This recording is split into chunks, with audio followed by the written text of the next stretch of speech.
Hello friends, good evening. मैं Ankush Kumar, math solution classes से। और जो कि मैंने आपको बताया भी था कि मैं प्रतिदिन एक वीडियो लेकर आऊँगा। और आज मैं जो लेकर आया हूँ मैथ, वो है प्रॉफिट एंड लॉस का। और ये मैथ भी परीक्षा की दृष्टि से काफ़ी महत्वपूर्ण है। बहुत सारे विद्यार्थी जब प्रॉफिट एंड लॉस बनाते हैं तो उन्हें क्वेश्चंस थोड़ी सी प्रॉब्लम्स क्रिएट करती हैं। वो क्वेश्चंस किस स्थिति में है, तो आज मैं थोड़ा सा क्लियर कर दूं, क्योंकि आज मैं पार्ट 1 बना रहा हूं। और ये प्रश्न समझने के दृष्टि से है। मैंने लिखा भी है कि पहले प्रश्न के अंतर को समझें। और जो मैं आज बताने वाला हूं वो भाव के केस में है। ये भाव का केस क्या होता है बता दूं मैं। आप कभी किसी वस्तु को खरीदते होंगे तो पैसा लेन देन करते होंगे, तो वो तो समझ में आता है कि पैसे का लेन देन, मैंने कितना में खरीदा कितना में बेचा, वो पैसे का लेन देन होता है। लेकिन कभी कभी ऐसा भी होता है कि पैसे छुपी होती है, सिर्फ वस्तु होती है। इतने वस्तु खरीदे, इतने वस्तु बेचे, और वहां पे मुझे प्रॉफिट एंड लॉस देखना होता है। तो आज जो हम पढ़ने वाले हैं वो है भाव के केस में, जो मैंने हेडिंग दे भी दिया है। तो आप पहला प्रश्न देख लीजिए। प्रश्न है, यदि 10 आम का क्रय मूल्य 15 आम के विक्रय मूल्य के बराबर है तो लाभ या हानि प्रतिशत ज्ञात करें। आप देख लीजिए, इसमें कहीं भी रुपए के बारे में चर्चा नहीं की गई है। इसमें सिर्फ वस्तु की पीस, इट मीन्स उसके बारे में बताया गया है कि वो वस्तु कितनी है। तो आप देख रहे हैं 10 आम का क्रय मूल्य 15 आम के विक्रय मूल्य के बराबर है तो लाभ या हानि प्रतिशत ज्ञात करें। आपको इसमें ऑप्शन दे रखा है 25% लाभ, 33.1/3%, और यहाँ हानि में है 18% हानि और 10% लाभ। तो हम लोग बनाने चले। और जो मैं ट्रिक बताने वाला हूँ हमेशा उसको ध्यान रखिएगा। हमारे सामने जो ट्रिक होगा वो ध्यान रखिएगा। ये फॉर्मूला है भाव के केस में, ध्यान रखिएगा, भाव के केस में। ठीक है, ये आपको सूत्र का प्रयोग करना है। ठीक है, तो आपका अगर प्रॉफिट निकालने की बात की जाए, ठीक है, क्या निकालने की बात की जाए, प्रॉफिट निकालने की बात की जाए, तो आपके सामने हमेशा याद रखिएगा फॉर्मूला होता है लाभ बटा में आपका विक्रय मूल्य, ठीक है, गुने 100। और अगर लॉस दिख रही हो तो आपको वहां पे अच्छे से मालूम है कि यहाँ मुझे क्या दिखाना है, हानि बटा में विक्रय मूल्य। और यहाँ आप कर सकते हैं इंटू 100। ओके, तो ये दो फार्मूला है। आप इसके पहले कहीं क्रय मूल्य भी नीचे लगाते होंगे, ध्यान पाइए। लेकिन कभी भी भाव की दृष्टि में हो तो वहां पे आपको प्रॉफिट की स्थिति में ये फार्मूला लगाएंगे और लॉस की स्थिति में ये लगाएंगे। सिंपली आप देख लें, पहले हम एक मैथ आपको समझा दे अच्छे से। दिया है, यदि 10 आम का क्रय मूल्य 15 आम के विक्रय मूल्य के बराबर है तो लाभ या हानि। तो पहले तो मैं बता दूं, इसमें लाभ तो हो ही नहीं रहा है, इसमें जो हो रहा है वो हानि हो रही है। क्योंकि 10 आम हमने खरीदा और 15 आम हमने बेचा तो बराबर हो रही है, यानी कि मेरी हानि हो रही है। तो यहाँ हम लिख सकते हैं कि हमारी सीपी जो है वो 10 की है, हमारी एसपी जो है, आप समझते हैं, सीपी कॉस्ट प्राइस और एसपी सेलिंग प्राइस 15 की है। तो हमें सिंपली क्या हो रहा है, यहाँ पे लॉस हो रहा है। लॉस कितने का हो रहा है हमारे सामने, 5 की लॉस हो रही है। आप समझ सकते हैं ना, लॉस एसपी माइनस सीपी। ठीक है, तो हमें निकालना क्या है, लॉस प्रतिशत। मैंने क्या बताया फार्मूला, लॉस का फार्मूला होता है हानि बटा में विक्रय मूल्य। विक्रय मूल्य हमारा कितना है, 15 गुने 100। 5 से कट गई है 3 बार में, इट मीन्स 100/3। हमारे सामने कितना आ गया, हमारे सामने आंसर आ गया 33.1/3%। और ये क्या चीज में है, तो ये हमारा हानि में है। किस चीज में है, हानि में है। तो इस प्रकार हमारा जो ऑप्शन बी है वो सही है। मैं नेक्स्ट क्वेश्चन आपको दिखा रहा हूं, आप देखें। इस प्रश्न में दिया है, यदि 12 टेबल का क्रय मूल्य 16 टेबल के विक्रय मूल्य के बराबर है तो प्रतिशत हानि ज्ञात करें। इसमें आपको कहीं कंफ्यूजन नहीं है, सीधे ही प्रश्न ने हल कर दिया कि हानि में हो रही है और ये हानि कितना है ये आप बताएंगे। तो मैं चाहता हूं कि आप इस प्रश्न को बनाएं और देखें। पहले वाले प्रश्न से ही समझे, खरीदा हमने कम है, बेचा हमने ज्यादा है, तो जाहिर सी बात है जब दोनों को बराबर की जा रही है तो हमारी हानि होती है। मैं यहाँ बता दूं, मैंने 12 टेबल खरीदा और 16 टेबल बेचा, मुझे वैसे भी हानि दिख रही है ना। मैंने कम खरीदा ज्यादा बेचा, अमाउंट से नहीं, केस में अपोजिट हो जाता है। मैंने कम खरीदा ज्यादा बेचा तो हमारी हानि हो जाती है। तो सिंपल आप डायरेक्टली बनाएं, हानि हमारा कितने का हो रहा है आप यहाँ देख सकते हैं। आपका सीपी मैं चूंकि समझाने के लिए लिख रहा हूँ, जब आप बनाने चलें तो आपको इसको समझाने की जरूरत नहीं है, आप डायरेक्टली बना सकते हैं। ओके, हमारे सामने लॉस कितने की हो गई, 16 में से 12 गया 4, यानी 4 हमारा हानि हो गया।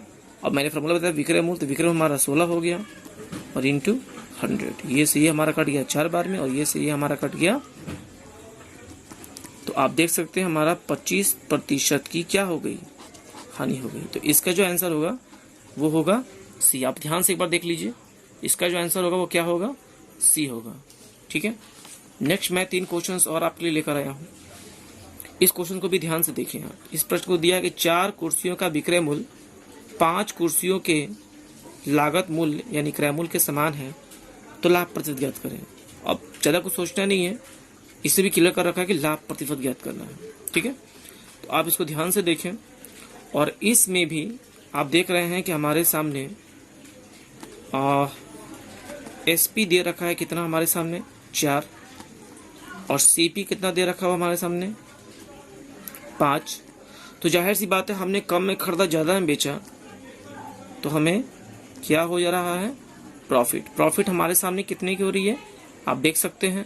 प्रॉफिट जो हमारे सामने है वो हमारे सामने कितने की है, 1 की है अंतर। ठीक है, तो हमें निकालना क्या है, प्रॉफिट प्रतिशत। मैंने बताया ना प्रॉफिट प्रतिशत फॉर्मूला क्या होता है, लाभ।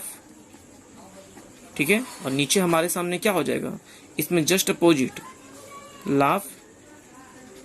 ठीक है, सेम कंडीशन है, लाभ बाई विक्रय मूल्य सेलिंग प्राइस इंटू 100, यानी लाभ हमारा 1 है, विक्रय मूल्य हमारा 4 है और इंटू 100। तो ये ऐसे कट चुका है 4 टाइम में और ये से भी कट चुका है। तो हमारे सामने हम देख रहे हैं कि हमारे सामने जो आंसर है वो कितना है, 25%। ठीक है, तो इसके अनुसार भी हमारे सामने जो आंसर होगा 3 का क्या होगा, बी होगा। आप नेक्स्ट देखें, अगला जो प्रश्न दिया है, यदि 9 पुस्तकों का क्रय मूल्य 8 पुस्तकों के विक्रय मूल्य के समान है तो इस प्रकार लाभ या हानि प्रतिशत ज्ञात करें। कुछ नहीं, हमारे सामने 9 पुस्तक क्रय मूल्य, हमारे सामने कॉस्ट प्राइस दे दिया है। 9 माने प्राइस नहीं है ये, माने मैं प्राइस की बात नहीं कर रहा हूँ। मैं थोड़ा सा बता दूं आपको, यहाँ पे मैंने लिख तो दिया है कॉस्ट प्राइस, बट ये कॉस्ट प्राइस नहीं है, ये सिर्फ क्रय मूल्य है उसकी, वस्तु के भाव से। ठीक ना, और ये हमारे सामने एसपी जो दे रखा हुआ है वो 8 दे रखा हुआ है, और हमसे क्या पूछा गया है, प्रॉफिट या लॉस। तो थोड़ा सा आप गौर करें, आपने ज्यादा में खरीदा है और आपने क्या किया है, कम में बेचा है, तो इस प्रकार आपको क्या हो रही है, आप जरा गौर कीजिए। और चूंकि इस प्रश्न में ऑप्शन नहीं है तो मैं चाहूंगा कि आप इसका डायरेक्ट आंसर बताएं। मैंने सामने दे दिया है, आप इसको ध्यान से देखें और बताइए इसे मुझे। ठीक है, शुरू करें, चलिए मैं शुरू कर रहा हूँ। हमारे सामने मैंने कम में क्या हुआ, मैंने इसे ज्यादा में खरीदा है और मैंने कम में बेचा है। इस कंडीशन हमारे सामने क्या हो रहा है,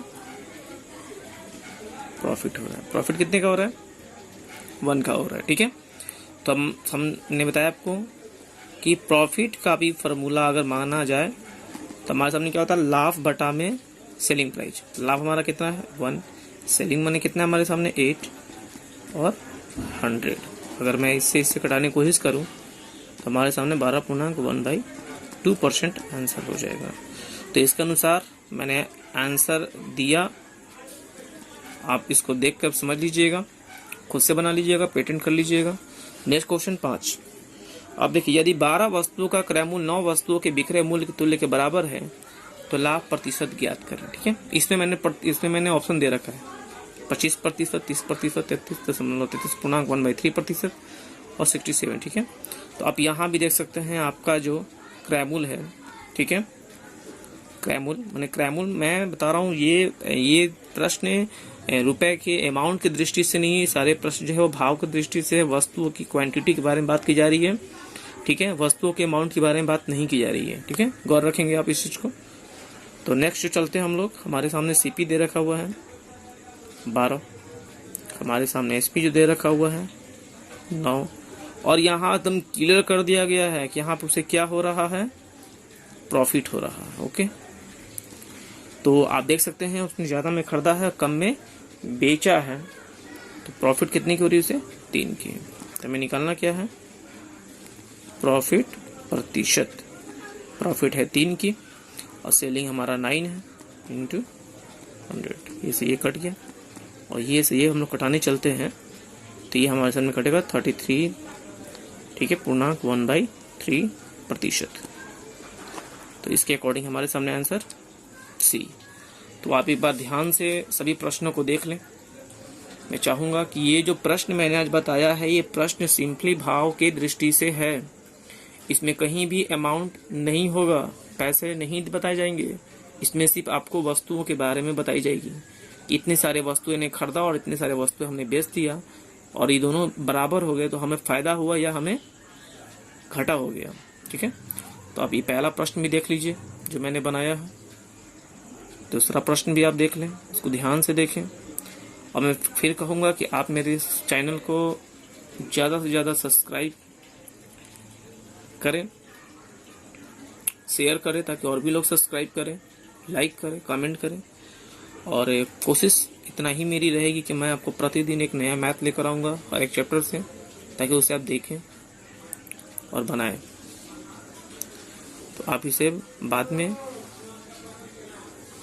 बनाएं। ऐसे मैथड जितने सारे ऐसे क्वेश्चन सागिर अहमद के हो, हारिस अग्रवाल के हो या किसी के बुक में हो, इस ट्रिक के माध्यम से आप बनाएं, चंद सेकंड में सारे प्रश्न आपके बन जाएंगे, ठीक है। तो मेरे इस चैनल को मैं फिर कहूँगा, मेरे चैनल को आप सब्सक्राइब करें, लाइक करें, कमेंट्स करें, क्योंकि आपका सब्सक्राइब, आपका शेयर और आपका लाइक क्या ही मेरे लिए प्यार होगा। और मुझे जब बहुत सारे बच्चे जब सब्सक्राइब करेंगे, फॉलो करेंगे, तो मैं प्रतिदिन कोशिश करूंगा कि हर प्रतिदिन मैं आपके लिए नया मैथ लेकर आऊँ एक ट्रिक के साथ, ताकि कुछ सेकंड में आप बना लें। क्योंकि मैंने हमेशा मैं बोलता हूँ, गवर्नमेंट जॉब हार्ड वर्क से नहीं स्मार्ट वर्क से मिलता है। तो स्मार्ट वर्क करें और कम समय में अच्छे अंक प्राप्त करें, ठीक है। धन्यवाद।